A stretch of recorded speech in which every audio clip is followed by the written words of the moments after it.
Next संगम 2026 के दूसरे दिन देश भर से आए architects, engineers, interior designers, landscape विशेषज्ञों और नगर नियोजकों ने कोटा की स्थापत्य विरासत और चंबल रिवर फ्रंट का अनुभव किया। दिन की शुरुआत योग एवं जुम्बा से हुई। इसके बाद विशेषज्ञों ने चंबल माता मंदिर, राजस्थानी घाट, मुकुट महल, हेरिटेज चबूतरा, कनक महल, नदी प्रतिमा सहित कई विभिन्न स्थलों का अवलोकन किया। विशेषज्ञों ने रिवर फ्रंट की खूबसूरती को अपनी कला में उतारा। किसी ने घाटों को कागज पर उकेरा तो किसी ने मंदिर, मूर्ति कला और लैंडस्केप को चित्रों का विषय बनाया। इस दौरान इंजीनियर मनीष जैन, सचिन शर्मा, संदीप दंडवते, कपिल तिवारी, विकास जैन आदि मौजूद रहे। इंजीनियर मनीष जैन ने कहा कि नेक्स्ट संगम का उद्देश्य विभिन्न विधाओं के विशेषज्ञों को एक ही मंच पर लाना और ज्ञान, अनुभव और नई तकनीकों का आदान प्रदान कराना है। समापन पर प्रतिभागियों को स्मृति चिन्ह भी भेंट किए गए।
के अंदर हमने पूरे राजस्थान और राजस्थान में बाहर के टेक्नोक्रेट्स को बुलाया है। हमने चर्चा करी कोटा में डेवलपमेंट किस तरह से हो सकता है, पर्यावरण के ऊपर भी करी। जैसा कि हमारे माननीय लोकसभा अध्यक्ष जी ने बोला, एग्जाम्पल दिया, बाहर के जैसे क्षेत्र होते हैं वहाँ पर बारिश में एक बूंद पानी भी नहीं ठहरता, तो जल संरक्षण को भी हमने महत्व दिया।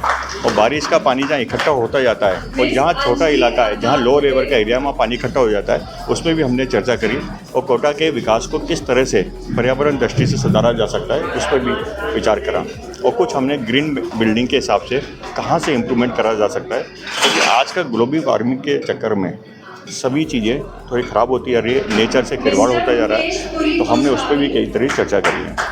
एक सामान्य मकान को ग्रीन बिल्डिंग कैसे बनाया जा सकता है?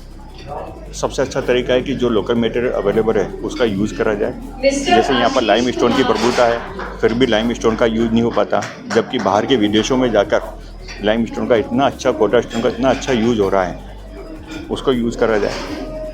क्योंकि लोकल मटेरियल को यूज़ करना सबसे अच्छा ग्रीन बिल्डिंग का है। नेचुरल लाइट को यूज़ करा जाए, नेचुरल सनलाइट है, पानी है, हवा है। आजकल मकान इतने पैक बन जाते हैं कि आर्टिफिशियल लाइट का, एसी का भरपूर यूज़ होने लगा है, तो सनलाइट को यूज़ करें तो ये सबसे अच्छा तरीका है। जिस तरह से एआई आपके क्षेत्र में लगातार बढ़ता जा रहा है, क्या ये बड़ी चुनौती आर्किटेक्चर इंजीनियरिंग के सामने? बड़ी चुनौती है, लेकिन इसको हम लोग एक तरह से अपने सपोर्ट के रूप में मान के चलें, क्योंकि एआई के आने से हम लोगों को सुगमता हुई है।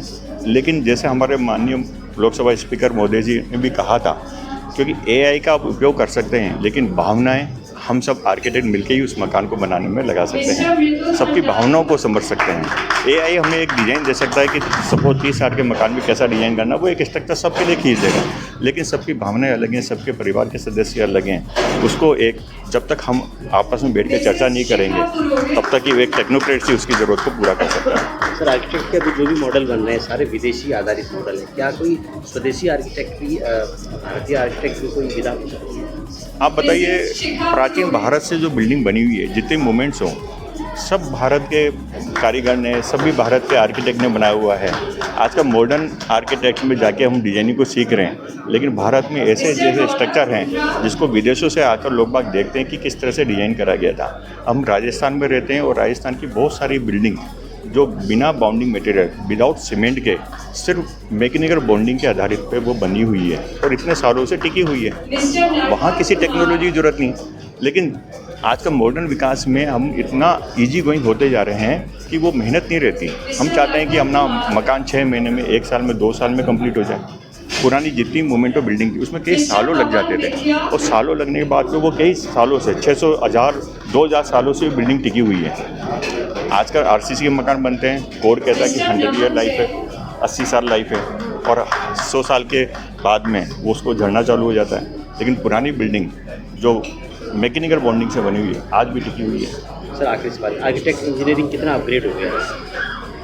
आर्किटेक्ट इंजीनियरिंग देखो, सॉफ्टवेयर आने से, एआई आने से हम लोगों को हेल्प ज़रूर मिली है। थोड़ा जो हम हाथ से स्केच करते थे वो हमें सुगमता मिली है।